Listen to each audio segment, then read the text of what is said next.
You ask Tiger to solve. This deals with linear equations with one unknown.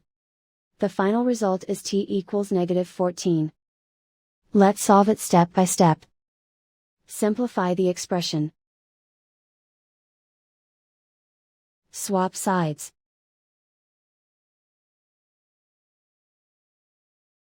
Group all constants on the right side of the equation. Add 162 to both sides.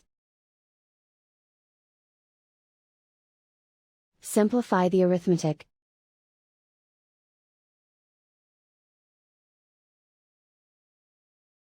Isolate the t. Divide both sides by -27. Cancel out the negatives. Simplify the fraction.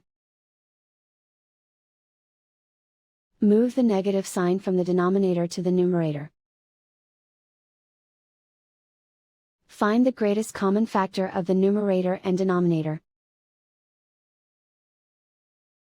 Factor out and cancel the greatest common factor. And so the final result is t equals -14.